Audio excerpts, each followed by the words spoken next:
Olá, boa tarde. Para quem não me conhece, meu nome é Roberta Duarte, eu sou psicóloga, psicanalista, psicóloga jurídica e mestre em psicologia pela UFRJ. Hoje o tema da nossa live é intolerância religiosa. É um tema muito relevante, principalmente nesses dias onde várias pessoas têm sofrido com a intolerância religiosa, principalmente as religiões de matriz africana. Hoje eu conversarei com duas pessoas ilustres. O Wagner Luiz, mais conhecido no município de São Gonçalo como Vaguinho Macumba, e o professor Emerson Sena, de Juiz de Fora. É doutor, né, em ciência da religião e tem vários livros publicados. Então essa conversa hoje vai ser um pouquinho com o Wagner e também com esse professor para falar da parte teórica. Quero agradecer a presença da Camila, a psicanalista Karine Ferreira. O Wagner já entrou. Tudo bem, Wagner? Eu vou iniciar nossa conversa com o Wagner e depois chamarei o doutor Emerson. Aí o doutor Emerson também vai mostrar os livros dele, que são livros riquíssimos, principalmente para quem se debruça sobre as leituras relacionadas à religião, ciência da religião, teologia. Muito, muito interessante, esse é um tema muito importante. Então, é só o Wagner clicar e aceitar. Oi, Olá, Wagner, tudo bem? tá ótimo, estou à disposição. Tá certo. Boa tarde, antes de mais nada. Eu quero estar, Boa tarde. primeiramente, te agradecendo por aceitar o meu convite para conversar sobre esse tema tão importante para nós. Eu vou falar um pouco sobre você. Gente, para quem não conhece o Wagner Luiz, mais conhecido como Vaguinho Macumba no município de São Gonçalo, ele é diretor nacional de cultura no Conselho Nacional de Umbanda, é tesoureiro e dançarino na Companhia Agiolo, conselheiro de Igualdade Racial de São Gonçalo e atualmente é candidato a vereador pelo município. E por que eu escolhi o Wagner para estar falando sobre esse tema? Porque eu acho fundamental que uma pessoa importante no município de São Gonçalo como o Wagner fale sobre a intolerância religiosa, principalmente nesse momento onde várias pessoas têm sofrido com a intolerância religiosa, principalmente as pessoas que têm como religião religiões ligadas à matriz africana, como a Umbanda, o Candomblé.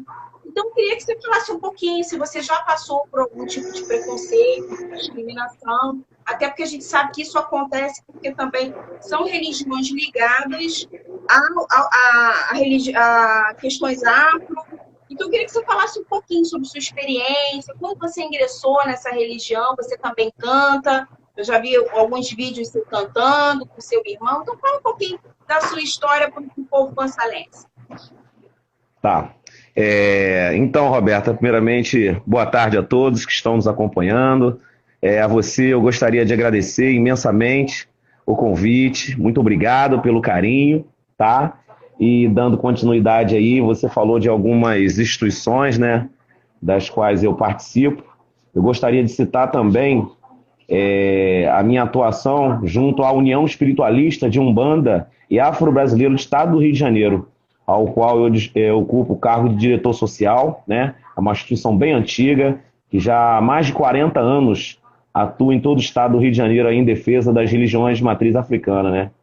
Então, eu gostaria também de citar minha participação junto a essa instituição e todas as outras que você também já colocou, tá? Falando um pouquinho sobre a minha história, né, dentro da religião, eu posso dizer que eu nasci um bandista, né? Eu nasci. Eu sou filho, né, do saudoso Enilton Macumba, né? Para uns era conhecido como Enilton de Xangô, outros Enilton Macumba. E o meu pai, desde que eu nasci, ele já tinha, né, um quartinho pequenininho, onde ele fazia suas orações, onde ele atendia centenas de pessoas, né, lá na nossa comunidade, né, onde a gente morava. Com o passar do tempo, ele recebeu, né, a orientação do seu guia-chefe para iniciar a sua missão enquanto sacerdote, né? Iniciar o templo, né? O Centro Espírita Xangô das Almas. E desde então, desde que eu nasci, sempre acompanhando meu pai e a minha mãe, né?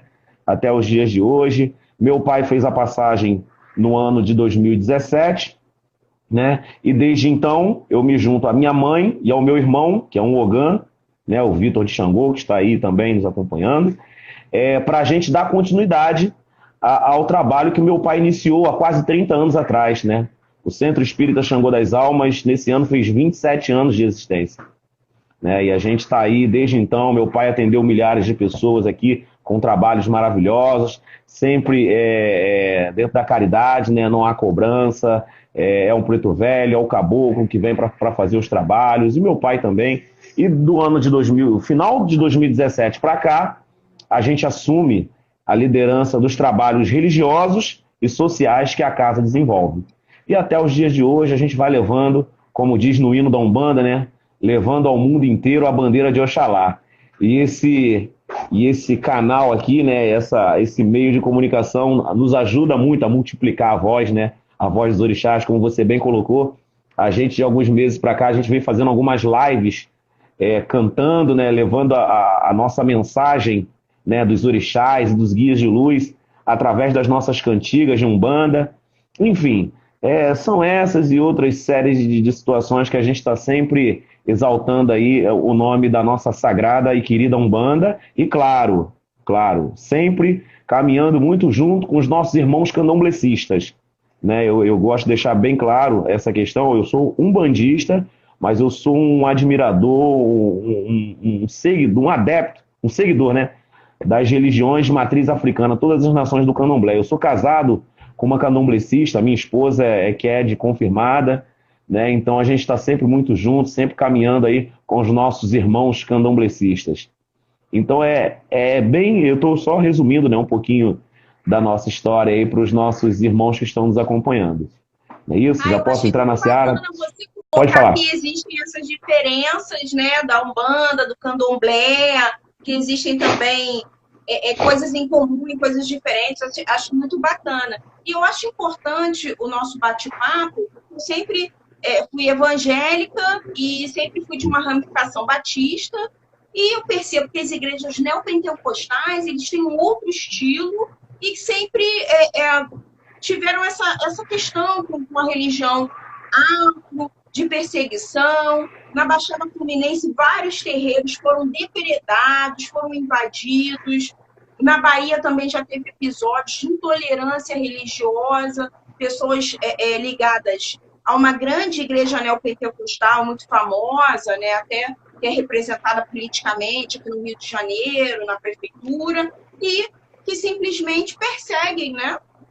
Tanto que já houve até uma publicação, Orixás, Caboclos e Guias, como se aqueles orixás, caboclos e guias fossem coisas do demônio e que essas pessoas deveriam ser hostilizadas, né? Isso é até um best-seller. Então é complicado a gente pensar que em um Estado laico, né, que no Brasil não existe uma religião oficial, que os direitos humanos deixam isso claro, que as pessoas podem exercer o seu direito à religião, e que esse tipo de coisa ainda aconteça, principalmente no Rio de Janeiro, onde o prefeito da cidade coloca um tomógrafo dentro da Igreja Universal.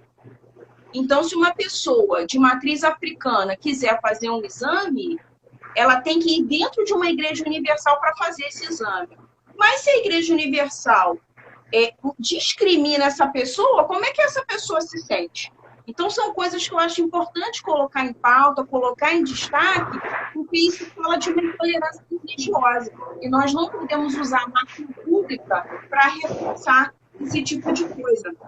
É importante falar que na Constituição Federal de 1988 e na Declaração Universal dos Direitos Humanos existe uma lei, tá? Vou falar aqui até a título de informação para o nosso público, que é a Lei 9.459, de 13 de maio de 1997, que prevê punição para os crimes motivados por discriminação. Então, eu acho importante colocar isso para o nosso público, que todo tipo de discriminação é crime e deve ser combatido, principalmente porque são crimes relacionados também a questões raciais. Eu acho muito bacana também que você coloca as suas lives com música, com a arte, né? Com o fortalecimento da imagem do negro, que sempre foi perseguido. Então, você traz essa imagem de que o negro ele pode ser empoderado, ele pode se sentir bonito, ele pode ter uma família. Então, acho assim, muito bacana quando você coloca isso na sua imagem, na sua rede social, quando você fala da sua esposa. Isso traz um fortalecimento e para que a gente possa ter um homem negro, um homem que tem coragem de se candidatar a vereador no município como São Gonçalo, onde acontece todo tipo de coisa que a gente sabe, né? Então, principalmente quando a gente entra para a esfera política. Então, assim, você tem toda a minha admiração até por essa coragem de vir como candidato a vereador desse município. E eu queria saber como é que surgiu essa ideia de entrar para a política.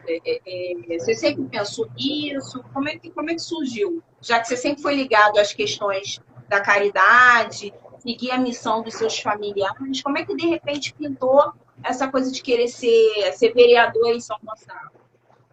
Tá. Antes de responder essa pergunta sobre a minha motivação pela escolha política, do caminho político, me permita voltar um pouquinho na história com relação à questão da intolerância religiosa, por favor? Claro, à vontade. Tá. Só para dizer, né, para esclarecer para os nossos irmãos que estão nos acompanhando, que a questão da intolerância religiosa, ela não é um filme novo, não é uma coisa nova. A gente resiste desde que existe. Tá? As religiões de matriz africanas sofrem perseguição durante toda a sua existência. É um filme que a gente sempre viu, o que mudam são os atores com o passar dos anos. A gente teve a perseguição que foi legitimada pela Igreja Católica durante muitos anos, nesse período escravagista. Tá? Depois, no ano de 1890, quando vem a primeira Constituinte, né, a primeira Constituição, que determina que a separação do Estado e Igreja, né, transformando o nosso país assim no Estado laico. Porém, né, naquela época existia um Código Penal, né, com 2 artigos, artigo 157 e 158, se eu não me engano, que criminalizavam, né, o ocultismo e o baixo espiritismo, no qual nós, religiosos de matriz africana, estávamos inseridos dentro desse contexto. Então, mesmo com a separação do Estado da Igreja, a gente se manteve, né, dentro da perseguição legitimada pelo Estado até o ano de 1940, se eu não me engano, mais ou menos.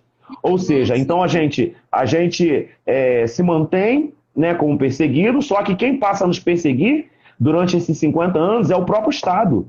Né? Era a polícia que invadia os nossos terreiros, que prendia os nossos sacerdotes, que apreendia o nosso material litúrgico, né? Então, se eu não me engano, no ano de 1941, que veio a determinação de cessar a perseguição aos terreiros, né? E de mais ou menos 30 anos para cá, a gente vê a crescente das religiões neopentecostais, né? O crescimento desse segmento, que também cresce novamente, volta com toda a força a perseguição aos nossos terreiros. Né? Então você acompanha nessa linha do tempo o mesmo filme de perseguição a tudo que é oriundo do povo preto, tudo que vem de África, no caso a nossa cultura afro-religiosa, e agora a gente tem um novo ator, né, que está aí encabeçando essa série de ataques ao nosso segmento. Né? Para você ter uma ideia, a gente tem o censo de 2010, por exemplo, que aponta, diz, né, que nós, religiosos de matriz africanas, isso juntando segmentos de Umbanda e Candomblé, não corresponde a 1% da população brasileira. Mas quando você traz isso para o campo da intolerância religiosa, dos crimes de intolerância religiosa, a gente encabeça essa lista com mais de 70% dos casos. Né? Então, o que está acontecendo é muito sério. Né? É lamentável. A gente vê aí o que está acontecendo na cidade do Rio de Janeiro, como você bem colocou, o prefeito daquela cidade usando a máquina pública para se promover e promover o seu segmento religioso, né? Ferindo aí a laicidade do Estado. Então, está aí instaurado um crime e uma série de outras coisas também que vem acontecendo. né? E você me pergunta sobre a minha motivação, né, para a escolha do caminho político. Está dentro desse contexto também, né? Como eu te falei, a gente já vem trabalhando em prol do nosso segmento religioso há alguns anos, né, através dos movimentos sociais, né, através da minha casa de axé, que a gente também realiza uma série de atividades sociais aqui, não só com a nossa comunidade, mas para fora também. E a gente esbarra numa questão muito séria, que é a questão política, né? Eu mesmo, por diversas vezes, estive na Câmara dos Vereadores encaminhando uma série de projetos e a gente não consegue avançar. Por quê? Porque tudo que é do preto, tudo que é do macumbeiro, eles simplesmente engavetam. Não há interesse de quem lá está em avançar com as nossas pautas e com as nossas demandas. O atual corpo legislativo do município de São Gonçalo e da maioria dos municípios do nosso país, não temos um representante legítimo do nosso segmento, né? E você vê aí a nossa instituição União Espiritualista, que por 10 anos a gente realiza lá na cidade de Niterói a carreata em homenagem a Iemanjá, e por 3 ou 4 anos o nosso presidente teve que tirar do próprio bolso a verba para promover o evento, senão o evento ia parar, porque a gente não tem nenhum respaldo político para realizar as nossas ações, né? Enfim, esse motivo e outros, o grupo que caminha comigo, as instituições das quais eu participo, me vê também como um bom comunicador, né? Uma pessoa bem articulada aqui no nosso município, e me impulsionaram a essa decisão. Na verdade, não foi uma escolha minha, né? O nosso coletivo entendeu que o meu nome era um bom nome para representar o nosso segmento religioso. Exatamente, aqui na cidade de São Gonçalo. E desde então a gente vem fazendo um trabalho, né, de pesquisa, de estudos, para saber quantos somos, aonde estamos, né, as nossas reais demandas. E a gente vem construindo um trabalho aí de 2 anos para cá, muito interessante, voltado agora para o campo político. Sim. Eu acho fundamental que se tenha um representante, até porque no município de São Gonçalo, por exemplo, nós tivemos uma prefeita evangélica, onde tirou o nome do seringueiro Chico Mendes, em Alcântara, né, naquela região ali, e colocou o nome de Praça da Bíblia, utilizando dinheiro público, destruiu a praça, fez uma série de transformações, acabando com a praça de skate, que as pessoas ali praticavam esse esporte. Então, se utilizando da religião para fazer coisas fora do normal. Porque Exatamente. Você tirar o nome de um seringueiro importante como Chico Mendes e colocar a Praça da Bíblia, a Bíblia é um livro sagrado para um segmento religioso. Não quer dizer que outras religiões terão a Bíblia como livro sagrado. Outras religiões têm a Torá, tem um Corão. Então, se utilizar da máquina pública para fazer esse tipo de obra, esse tipo de coisa, é absurdo. Então, é arbitrário, né? Importante, sim, que então é muito importante que pessoas como você sejam eleitos até para que possam, de alguma forma, impedir essas coisas estapafúrdias, e principalmente no município como São Gonçalo, onde se precisa de tanta coisa, né? E fazer coisas desse tipo, perseguir pessoas, né? Como na época, várias pessoas que tinham religiões de matriz africana também eram perseguidas na gestão dessa pessoa. Então, você me permite falar sobre uma ação dessa gestão também? Uma ação muito séria. Claro, o espaço é teu. Me perdoe aí, até acabei discordando, se me desculpa, mas é porque quando você traz à tona a gestão Aparecida Panicé, mexe com meus sentimentos aqui. Não precisamos colocar isso na mesa, né? Porque nós somos de São Gonçalo, votamos, moramos nesse município, nossa família, nossos filhos que nasceram, vivem aqui, então nós precisamos colocar isso em pauta. Exatamente. E nessa gestão aconteceu um crime grave contra a nossa amada e querida Umbanda, né? Para quem não sabe, a nossa religião de Umbanda, ela nasce no município de São Gonçalo. Hoje a Umbanda já está presente em 16 países, que é o que a gente tem aqui de informação. Mas o berço da religião de Umbanda, que é a religião, a única religião genuinamente brasileira.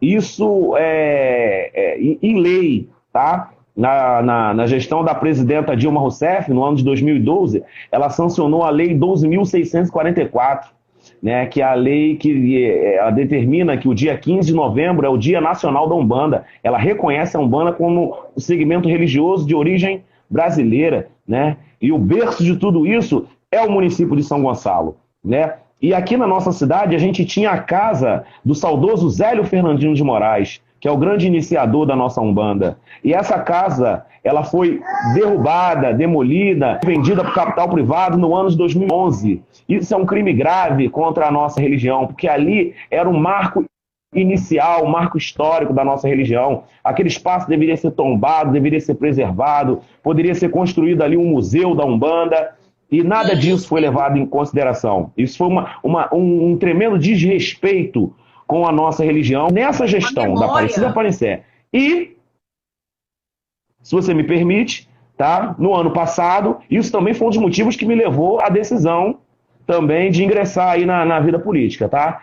Que o ano passado, eu e mais um grupo de irmãos que caminham comigo, a gente monta um projeto para resgatar esse marco histórico, esse marco inicial da nossa Umbanda, que a gente perdeu, né? E a gente cria o projeto chamado de Marco Zero da Umbanda, né? Como a gente não tinha mais a possibilidade de reaver aquele espaço onde foi a casa do saudoso Zélio, a gente leva a proposta de inserir esse marco na praça que era conhecida como Praça de Neves, aquela praça ali em frente a 73DP, no bairro Neves. Sim, aquela praça ali. Então, a gente leva a proposta de ocupação daquela praça, né? E no decorrer, no desenvolver do projeto, a gente descobre que aquela praça, na verdade, ela não tinha nome, né? O nome Praça de Neves era um apelido pela praça estar localizada no bairro de Neves. Mas, na lei, essa praça não tinha nome. Então, esse foi um dos motivos que me indignou, me chateou, porque a gente montou essa proposta com tanto carinho e eu bati em diversos gabinetes dessa atual gestão de vereadores que lá está. E nenhum deles me deu atenção, nenhum deles entendeu a real importância para a cultura histórica da nossa cidade. Ela transcende a questão religiosa, né? Eu já estou falando de cultura, da história do município de São Gonçalo. São Gonçalo é o berço da única religião genuinamente brasileira, que está presente em 16 países, e aqui na nossa cidade a gente não tinha uma referência material disso, né? E, diante dessa falta de respeito desses vereadores que lá estão, a gente encontrou um que entendeu a importância do nosso projeto, encaminhou o nosso projeto, o projeto foi votado na Câmara dos Vereadores, foi aprovado e o atual prefeito sancionou. Hoje o projeto Marco Zero da Umbanda é uma realidade na cidade de São Gonçalo, um projeto que a equipe do Vaguinho Macumba encaminhou. Aquela praça que era conhecida como Praça de Neves, na verdade ela tem nome e a praça se chama Praça Zélio Fernandino de Moraes. E se é que essa praça tem que ter um apelido, que seja a Praça da Umbanda, né? Porque é o justo, né, reconhecimento, é uma forma de reparação diante desse crime que a cidade de São Gonçalo cometeu com a nossa religião de Umbanda. Uma reparação histórica. Exatamente. Perfeito. Sem dúvida. Perfeito. Wagner, eu quero agradecer a sua participação, a sua presença ilustre. Você tem sido uma referência para o nosso município de empoderamento negro. Obrigada por aceitar esse convite, que a gente possa ter oportunidade de conversar mais vezes sobre esse tema e outros temas. Eu te desejo boa sorte nas eleições e qualquer coisa que precisar, saiba que existem evangélicos que estão à sua disposição, lutando contra o preconceito, contra o racismo e contra a intolerância religiosa. Obrigada, Wagner. Parabéns pelo seu trabalho. Se você me permite só fazer uma consideração final aqui, diante da sua fala, da questão dos nossos irmãos evangélicos, eu e toda a minha equipe, nós defendemos o diálogo interreligioso, tá? Então, quando eu falo de um segmento que nos persegue, na verdade não é a totalidade do segmento, é um grupo dentro desse segmento que não pregam os valores cristãos, né? Que na verdade eles são os anticristos, e que nos perseguem, mas não é todo o segmento, muito pelo contrário. Eu tenho irmãos evangélicos que a gente se relaciona muito bem, que a gente senta para discutir a questão interreligiosa, formas de poder estar combatendo a discriminação, o preconceito, a perseguição religiosa, e eu acho que o melhor caminho é esse, é dialogando com os nossos irmãos que a gente vai combater tudo isso. Então eu desde já queria agradecer a oportunidade, carinho, né? Parabenizar aí a sua iniciativa. E é isso que você falou. O Vaguinho Macumba hoje luta pela valorização da cultura do nosso município, é a luta antirracista e com muita força a questão do respeito à liberdade religiosa. Foi muito boa essa conversa com o Wagner, mais conhecido como Vaguinho Macumba. E agora eu vou conversar com o professor doutor da Universidade Federal de Juiz de Fora, Emerson Senna. Olá, professor. Olá. Tudo bem? Tudo bem.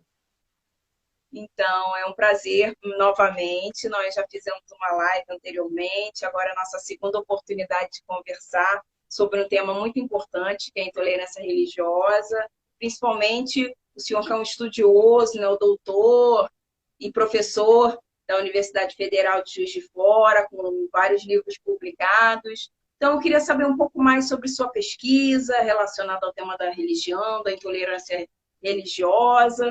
Com a palavra, Emerson. Então, querida Roberta, foi muito bom ouvir vocês dois dialogando. Achei importante trazer espaços de empoderamento e de diálogo interreligioso. Você, como evangélica do ramo reformado, e o Vaguinho de um ramo da Umbanda, uma Umbanda diversa, né? Uma representação da Umbanda, isso é muito importante. E eu queria falar menos do meu trabalho, e não vai dar muito tempo, porque eu estou olhando aqui. Eu vou falar mais de uma análise, um certo alerta, um certo problema que estamos a enfrentar. E recomendar algumas leituras básicas para os nossos ouvintes. Eu já falei desse relatório, um relatório da intolerância religiosa no Brasil, do professor Babalaô Ivanir dos Santos. É um compilado de dados que chegaram até os organismos de direitos humanos. É o que se consegue chegar. Muita coisa não chega porque as pessoas têm medo, a perseguição, a narcomilícias ligadas a algumas igrejas evangélicas, os chamados traficantes evangélicos, que é uma realidade estudada pela pesquisadora Cristina Vital. Vocês podem procurar os livros e artigos dessa pesquisadora. E ele vai realmente mostrar que de minoria religiosa, Umbanda e Candomblé, 2%, um pouco mais, né? Na projeção da pesquisa da Datafolha, acho que ano passado, né? Cresceu um pouquinho em relação ao censo, então são 2%, mas 70% das denúncias, ou até mais, de intolerância religiosa são contra as matrizes africanas ou afro-brasileiras. E a intolerância vai desde fechamento e queima de terreiro até agressão, ódio nas redes sociais, enfim, uma série. Os outros 30% são intolerâncias que também atingem os próprios evangélicos, atingem católicos, ateus e mulheres muçulmanas, mulheres muçulmanas especificamente, mas também muçulmanos. E agora? Agora está melhor. Eu estou aqui. Deu para ouvir a referência do livro, que é importante? Deu para ouvir, mas é porque estava abaixo. Pode manter. O outro livro que eu recomendo é do Wagner Gonçalves da Silva, um professor pesquisador da USP. Ele fala sobre... É uma coletânea de artigos fantástica que investiga as raízes sociais, culturais, históricas dessa intolerância. E um artigo dele é um dos mais interessantes. Por que os neopentecostais, uma certa expressão cristã, persegue tanto, demoniza tanto as entidades afro-brasileiras e as religiões afro? Porque ele vai falar de uma similitude estrutural. Aí é a teoria do Levi-Strauss que ele vai trabalhar, uma semelhança estrutural entre essas duas vertentes. Porque quando, por exemplo, um pastor ou um fiel neopentecostal ameaça com exorcismo, ele está, no fundo, partilhando com a mesma crença, só que negativando essa crença, só que atribuindo a ela ao demônio. Fora que a beleza da cultura afro-brasileira, ela trabalha muito com o erótico, com o corpo. E o cristianismo, nessa vertente, tem um problema muito sério com a sexualidade, a afetividade do corpo. Não à toa, as entidades mais demonizadas é Pombagira e Exu. Por quê? O Exu, gente, lembra o fálico, é o poder do falo. Aí Freud, a gente pode depois colocar nessa história, né? Isso tem a ver com o deus Dionísio. O deus Dionísio era representado na antiga Grécia, era o deus do teatro, o deus da vida, o deus da paixão, o deus do vinho. Era representado como um sátiro, como um deus, né? A sátiro é mais para romano, mas como um deus com uma ereção, com o pênis empinado. Isso, de fato, provoca arrepio. Está ligado à sexualidade, né? Por isso, tanta resistência. Sim. E não é só resistência, é medo e fascínio. Esse que é o problema. Então, o Wagner Gonçalves da Silva vai trabalhar essas... É amor, né? Amor e ódio. Amor e ódio. Né? E outro livro também que eu recomendo é Fundamentalismos Religiosos, do Breno Campos e do Walter Ferreira Salles. Muito bom. Mas eu queria conversar com vocês, que nos assistem, uma preocupação que o Paulo Ghirardelli, que eu recomendo que vocês assistam e se integrem aos vídeos e à rede de esquerda reflexiva que ele está montando. Eu fui em busca das intuições do vídeo de hoje e descobri, por exemplo, candidato a vereador e prefeito, nós temos, olha só que interessante, 4.426 pessoas que usam o título de pastor, 3.561 irmão, 203 bispo e 157 pai. Policiais militares no Brasil. É recorde de candidatura, tá? 6.755 candidatos. Obrigada por essa estatística.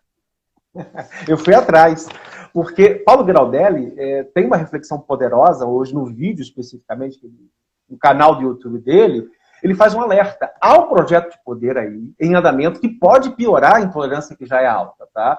Isso tem a ver com 2 governos Bolsonaro e 2 governos Damares. A Damares Alves é a face mais perversa desse projeto. A maior parte dos votos do mundo evangélico foi para Bolsonaro.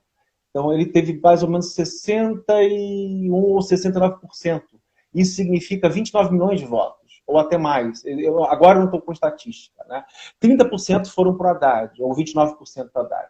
Então é um mundo ainda que, por desconhecimento, por uma série de fatores, ainda é um mundo que desconhece esse tipo de projeto que atenta profundamente à laicidade e que é extremamente preocupante. Não sei se vocês perceberam.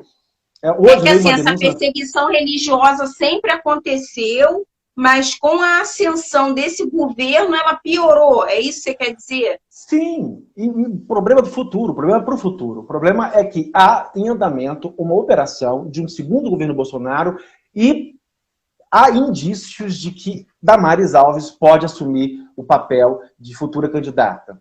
E se ganhar, realmente teremos... Já estamos bem complicados, né? Mas isso é possível acontecer, porque teve uma manchete da Folha de São Paulo que eu acho assim, a quantidade de crimes é muito grande.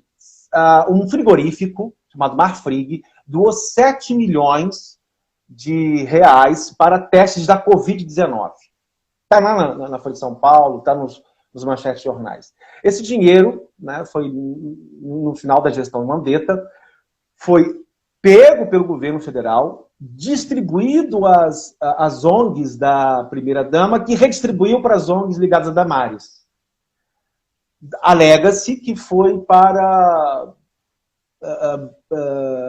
cesta básica, mas não se sabe de fato se foi para cesta básica, se não foi.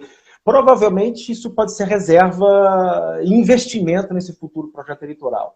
Então a gente está diante de um crescimento desse projeto eleitoral de poder. Precisamos estar alerta, nos politizar. Eu estou fazendo um tom um pouco menos acadêmico e um pouco mais de apelo à conscientização política, porque isso vai trazer para o Brasil sérios problemas, sérias dificuldades. E isso já está em andamento, então você pode até marcar a data de hoje, 1º de outubro. Isso que eu estou falando, esses 2 tipos de projeto, eu acho que a gente tem que estar atento e nos politizarmos no sentido também de trazermos os evangélicos para conversar sobre isso, trazermos eles e dizermos, olha, por que isso está acontecendo? É possível você interromper a transmissão do fascismo? Eu acho que a lição maior para o mundo evangélico é o pastor luterano que foi morto por discordar do nazismo, que é o Dietrich Bonhoeffer. Né? É possível dizer não isso. É possível interromper a cadeia de transmissão do fascismo. E é isso que a gente tem que trabalhar. Mas para trabalhar isso, tem que estar lendo livros, tem que estar se politizando, tem que estar... É importante lembrar que o pastor que você traz é um pastor batista, né? O Martin Luther King. Então, é importante também que pense que essa ramificação que perseguem essas religiões de matriz africana são, em média, as neopentecostais. Lógico que com a ascensão do Bolsonaro, alguns luteranos reformados também apoiaram, porque havia uma promessa de moralidade, também foram utilizadas as fake news na campanha. Exato. Então, várias estratégias que foram utilizadas para que ele chegasse aonde ele chegou. Mas é muito importante pensar que antes pessoas eram presas, que era uma religião que era considerada crime. Hoje as pessoas não são presas, mas elas são agredidas na rua, elas têm seus terreiros queimados, depredados. Já existiam casos até de mulheres que eram representantes como mães de santo, né, nesses locais, e elas mesmas foram obrigadas a quebrar as imagens do próprio terreiro. Então, o nível de agressão, de violência é muito grande. Então, assim, dentro da história, isso se mantém. A minha fala é: precisamos nos politizar urgentemente, porque há um projeto de poder em andamento, há um projeto de domínio, né? O Crivella colocar um scanner, um equipamento de saúde dentro de uma igreja, e outros mais. Você tem centenas, por exemplo, o dinheiro do governo federal, metade das verbas para os CAPs, né, para os Centros de Atendimento Psicossocial, dinheiro público, está sendo colocado em centros de comunidades terapêuticas. Essas comunidades terapêuticas, muitas delas, há denúncias de ruptura e de não respeito aos direitos humanos. Então, a gente tem que estar muito atento a isso, porque é esse segmento religioso, minoria religiosa, que mais está sofrendo, mas neles nós também sofremos. Neles, no corpo dos afro-brasileiros, no corpo das mulheres, no corpo dos homens afro-brasileiros, sofrem perseguição da sua fé, também sofremos como república.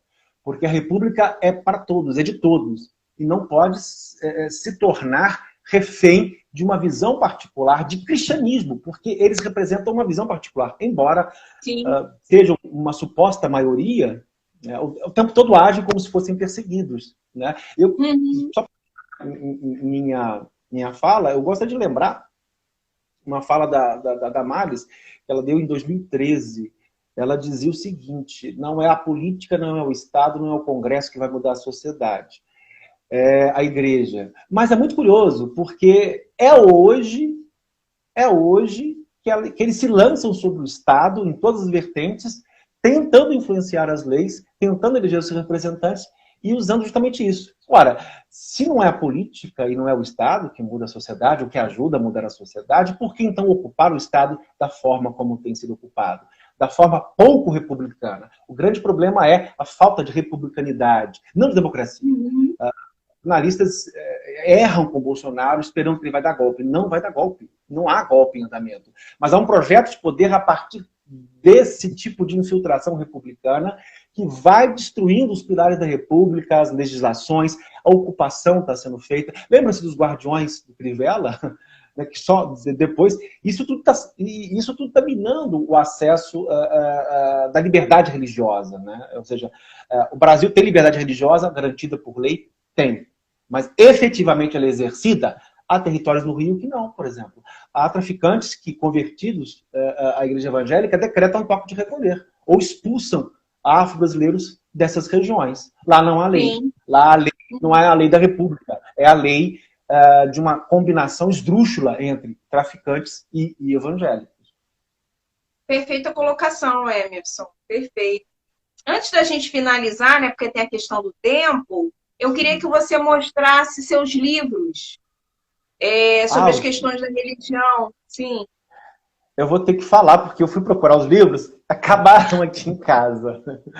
Mas vocês podem procurar na internet, no site da Editora Vozes, 2 livros que eu publiquei. Em organização como equipe. Eu fui apenas alguém que conduziu uma equipe. Tive o prazer de ter uma equipe nos 2 livros. O primeiro livro, procurem lá, Editora Vozes, site Editora Vozes. Como Estudar as Religiões, de capa verde, e Narrativas Míticas. Os 2 livros, para quem quer entender religião, são indispensáveis. Quem quer investigar religião. O primeiro livro, de capa verde, Como Estudar as Religiões, é método de estudo da religião, para que você possa, de fato, não dar opiniões vazias e sem base. É preciso ter método para estudar as religiões. Método para estudar a intolerância religiosa. É preciso você estudar com base para conhecer o que está acontecendo. Quando eu falo traficante evangélico, por exemplo, é estudo etnográfico da professora Cristina Vital. Ela foi a campo estudar essa realidade. E existe até um livro, Oração de Traficante, né? É que eu ia citar, exatamente, Oração de Traficante. Então, esse livro, Como Estudar Religiões, ajuda você a ter métodos científicos de estudo. O outro livro, Narrativas Míticas, que reuniu uma grande equipe de antropólogos, historiadores, vai trabalhar o que as religiões contam de si, na sua diversidade interna, os ramos religiosos. Aí é cristianismo, judaísmo, islamismo, os monoteístas, os vários cristianismos, os budismos, as afro-brasileiras, especialmente do norte, temos artigos muito bons, né? Zé Pelintra do Sertão, como é a relação lá no sertão do Nordeste em relação à Umbanda, essa figura tão misteriosa e interessante, que é a figura de Zé Pelintra, né?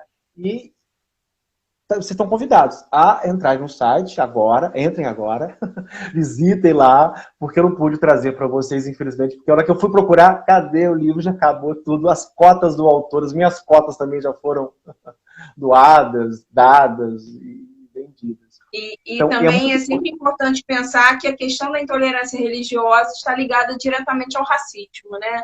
Então, é muito importante. Isso é extremamente entranhado. E outra coisa, para compreender, não, mas o presidente tem o Hélio Negão como amigo negro. Aquilo não é amigo, aquilo é um subserviente, aquilo é um capacho. Se vocês perceberem, ele não fala nada. E sempre passa pano pro chefe. Então, cuidado com essa história. Eu tenho um amigo gay, fulano tem amigo gay, ele é candidato a vereador da direita, extrema-direita, mas ele tem um amigo gay. Isso não significa que ele não seja homofóbico ou que não seja racista. Ele é. Só que isso fica muito bagunçado na cabeça das pessoas porque confunde-se racismo, o conceito de racismo, injúria racial, com o conceito de amizade pessoal. Você pode ser amigo, você pode ter pessoas podem ser amigas de homossexuais ou de negros e serem profundamente racistas, como é o caso do nosso presidente, do Bolsonaro. Um filme, que eu já sei que já está quase terminando, né? Um filme para vocês identificarem os níveis de racismo e como isso afeta, eu gosto muito de citar esse filme. É Django Livre. É um dos melhores filmes para você abordar o que é racismo, o que a internalização do racismo faz, né? Com o escravo da fazenda e o homem livre negro, que chega a cavalo. Eu vou dar um spoiler para vocês, desculpem. A mais bela cena, né, do filme Django Livre é quando ele, o ator principal, chega a cavalo junto com o médico alemão, então um branco a cavalo, junto com o negro a cavalo, ou seja, ele entra também como um igual, como alguém que tem direitos. E numa fazenda do sul, o serviçal, o que sempre estava, fez de tudo para se humilhar, para agradar o patrão, mas só mandava para dentro, para fora, ele não podia beber vinho, só bebia vinho, e só tinha amizade para dentro da fazenda. Quando olha o cavalo, quando olha o negro em cima do cavalo, ele tem um choque. E o resto do filme, vocês vejam, que é maravilhoso para trabalhar realmente o que é o racismo e aplicá-lo aqui no Brasil, porque existe isso no Brasil. Sérgio Camargo, presidente da Fundação Palmares, criada pela República Brasileira para combater o racismo, né, está fazendo uma política completamente contrária à promoção da identidade negra, afro-brasileira. Ele acabou, o último ato dele é tirar o nome da Benedita da Silva do hall de personalidades negras. Qual é a finalidade disso? Por que ele realmente é um nível de loucura, né? Ele é considerado o capitão do mato, né? Porque realmente é um nível de loucura. Para a gente finalizar, eu só vou pegar um livro aqui para indicar, que eu acho muito importante, é sobre racismo e psicanálise. Racismo, capitalismo e subjetividade, organizado pela professora Marília Arregui, professora da UF, Marcelo Báfica também, professor da UF, e a Sandra Cabral. Então, eu quero estar agradecendo, professor, a sua participação. Foi muito bacana poder conversar com o Wagner, conversar com o doutor Emerson. Assim, para mim é sempre um privilégio poder estar conversando, sempre tendo conhecimento de livros, para que a gente possa se aprofundar em relação ao tema da religião, da intolerância religiosa, do racismo. Eu vi que a gente chegando na live, eu vou repassar os livros e fazer um apelo para a politização. E dizer, não esperem para votar nas urnas, não esperem salvadores da pátria, não esperem que essas pessoas vão lutar pelos seus direitos. A luta tem que ser nossa aqui e agora. O nosso protesto, a nossa luta é aqui e agora. Não dá para você delegar poder. A democracia representativa está em crise profunda. Nós, de esquerda, depositar esperança só no voto, né? A gente sim, o Vaguinho, vamos votar nele. Quem é de São Gonçalo está convidado a votar nele, né?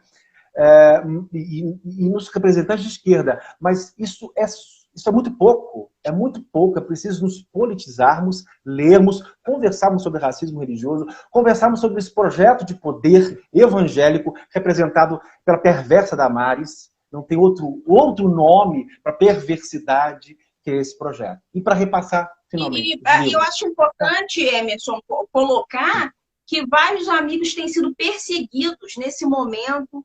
Lives estão sendo derrubadas.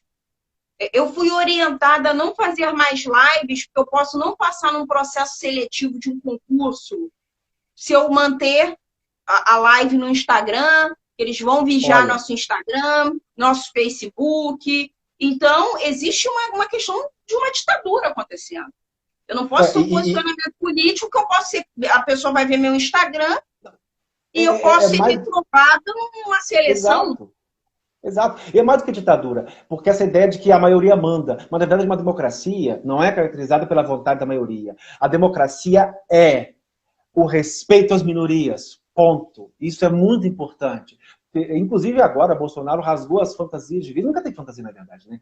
Ele diz para votar em candidatos prendidos no coração. Ele assumiu o messianismo, ele assumiu o religiosismo dele e vai colocar em andamento esse projeto. Então, só para a gente precisamos nos politizar, precisamos ler, precisamos entender o que está acontecendo. Livros, Fundamentalismos Religiosos, do Breno Campos e do Walter Ferreira Salles. Intolerância Religiosa, do Wagner Gonçalves da Silva, uma excelente coletânea de artigos sobre intolerância religiosa. E esse aqui é um relatório, não é um livro. Está acessível naquele site Guelé10, mantido pela Sueli Carneiro, uma das mais importantes pensadoras negras do Brasil. Né? Intolerância Religiosa no Brasil, relatório e balanço. Você pode acessá-lo, baixar o PDF, que você vai perceber o quanto as religiões afro-brasileiras são perseguidas, sendo minoria no Brasil. Né? Isso é muito importante, então, essa politização, essa leitura, estarmos atentos. Eu gostaria de fazer mais meu papel, mas eu preciso trabalhar como professor, dando aula e tal, e eu recomendo aqui, de coração, o canal do professor Paulo Gueraldelli. Eu sigo, eu trabalho, vejo o empenho dele, e a voz dele é muito poderosa e muito clara e lúcida para mostrar esses descaminhos e esses problemas que estamos vivendo. Então, inclusive, eu apoio pessoalmente no sentido do apoie-se, que é um mecanismo de apoio. Eu acabei de fazer esse mecanismo de apoio, que eu acho importante termos vozes dissonantes, vozes inteligentes, vozes que questionem, vozes experientes, né? Um professor aí com mais de 40 livros, 2 doutorados, 2 mestrados, e eu ainda chegarei lá. Sempre me Só tem colocando uma como alguém pessoa que falando aqui que essa literatura não está chegando no Uruguai, então acho que você tem que mandar para o nosso colega que está no Uruguai nos assistindo. Gitana uruguaya, saludos cordiales Manda desde para o Brasil, Uruguai. querido. Um saludo cordial. Ou então, quando acabar esse momento de pandemia, ele vem ao Brasil e você entrega em mãos o livro para ele. No, por ejemplo, una traducción es posible. Yo pensaré en una traducción para el español. Sí. Entonces, é isso, gente. Vamos nos politizar, vamos ler, vamos informar, porque o projeto de poder está em andamento e não é brincadeira. Pelo contrário. É verdade. Obrigada, Emerson, por tudo. Amo você. E nós vamos lutar aí por uma sociedade melhor, tá? Beijo. Isso aí.